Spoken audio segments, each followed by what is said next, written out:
A Limited has made a borrowing from RBC Bank for 10,000 at a fixed interest of 12% per annum। जो ABC है उसने RBC bank से 10,000 रुपये लिए हैं, फिक्स्ड इंटरेस्ट रेट क्या है उसका 12% पर एनम पे।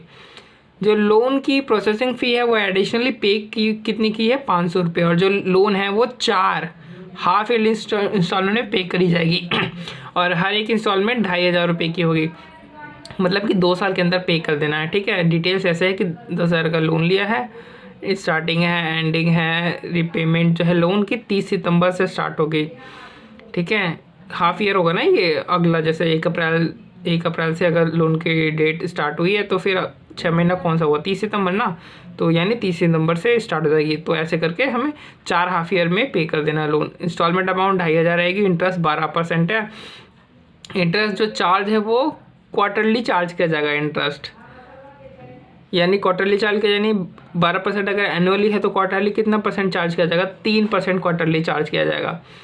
और अपफ्रंट फीस 400, मतलब जो 500, प्रोसेसिंग फीस जो है ये बता रहा है 500 है। अब ये कह रहा है कि आप एक ही बुक में कैसे लोन का अकाउंट करोगे। तो अब यहाँ पे ध्यान देने वाली बात ये है कि अगर एनुअल रेट हमें दिया हुआ है और अगर वो quarterly, half yearly, monthly charge किया जा रहा है तो उसमें ये है कि ये कंपाउंडेड चार्ज नहीं हो रहा है, ये सिंपल इंटरेस्ट है, ये कंपाउंडिंग इंटरेस्ट नहीं है ये। ठीक है, मतलब कि जो इंटरेस्ट है वो रिमेनिंग ओरिजिनल जो बैलेंस है लोन का उस पे किया जा रहा है, जैसे original loan minus principal repayment, तो जो बैलेंस बचता है उसके ऊपर इंटरेस्ट चार्ज हो रहा है।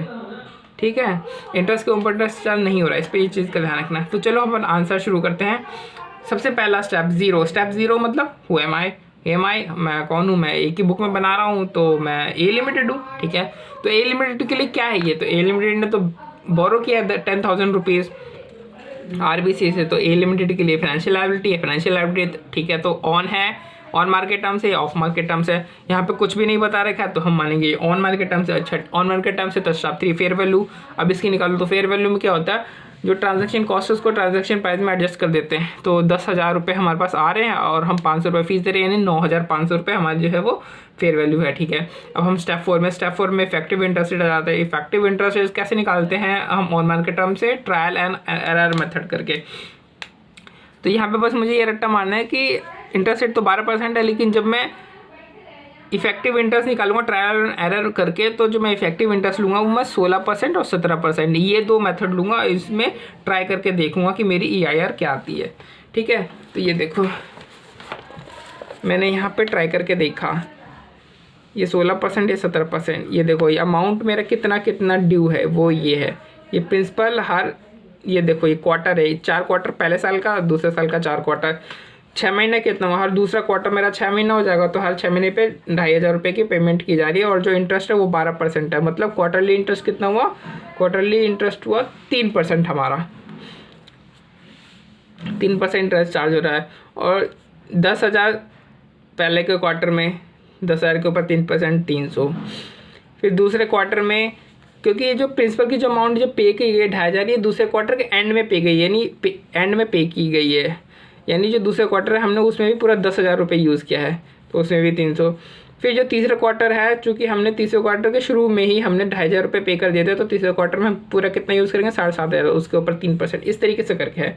फिर टोटल हमें प्रिंसिपल इंटरेस्ट का टोटल हमने कर लिया। फिर हमने बता कि हमने इसमें रट्टा मारना पड़ेगा कि 16 और 17% का यूज़ करके हमें मतलब EIR निकालना है। तो हमने 16% से पहले इसको डिस्काउंट किया, फिर 17% से डिस्काउंट किया, डेसिमल का हमने मतलब जो डेसिमल है उसको राउंड ऑफ करके यूज़ किया है। ठीक है, ये हमारा आंसर आ गया। फिर हमने इधर लगा दिया फॉर्मूले में, इंटरपोलेशन मेथड से निकालेंगे तो हमारा 16.60% आ गया। उसके बाद हम निकालेंगे स्टेप 5 में हम क्या करेंगे, PV स्टेप 5 हम स्किप करेंगे, क्योंकि हम जो है, एक इधर मैं लिख देता हूँ, skip if it is on market terms. Step 5 जो है उसको हम स्किप कर देंगे। स्टेप 6 में फाइनेंशियल कंपोनेंट, फाइनेंशियल लायबिलिटी का कंपोनेंट क्या है जी, जो भी हमारा PV है उसमें पूरा का पूरा फाइनेंशियल लायबिलिटी का कंपोनेंट है ये, है ना। फिर उस फाइनेंशियल लायबिलिटी का कंपोनेंट लेके अमोर्टाइजेशन टेबल बनाएंगे। तो ये देखो, ये हमने ये अमोर्टाइजेशन टेबल अपने बनाई हुई है। यहाँ ये हमने EIR जो हमारा जो आया था इससे हमने इंटरेस्ट चार्ज किया है राउंडिंग ऑफ करके ही। तो पेमेंट ये रही पूरी, ये वाली पेमेंट ये रही, ये 9,500 जो था ये हमारा था फेयर वैल्यू 9,500 का, वो हमने यहाँ पर डाला और इंटरेस्ट चार्ज किया, फिर पेमेंट जो आ रही थी वो किया, फिर क्लोजिंग बैलेंस, फिर क्लोजिंग बैलेंस इस तरीके से किया। तो आंसर में हमारा लास्ट में नील आ गया, ये देख रहे हो आप। तो इस तरीके से हमने स्टेप 7 कर दिया। स्टेप 8 में इसमें क्वेश्चन में जो है स्टेप 8 नहीं किया गया है इस क्वेश्चन में, तो हमने भी स्टेप 8 हमने स्किप कर दिया, हमने सिर्फ स्टेप 7 तक ही किया है। तो ये है सिंपल सा क्वेश्चन है, ज़्यादा कुछ खास है नहीं, बस ये ध्यान देने वाला है इंटरेस्ट अगर क्वार्टरली चार्ज करेंगे तो 12% का रेट है तो 3% लगेगा इसमें इस चीज़ का ध्यान रखना। और इस बात का रट्टा मारना है कि 16% 17% के बीच में मतलब हमें लेना है, इस तरीके से है।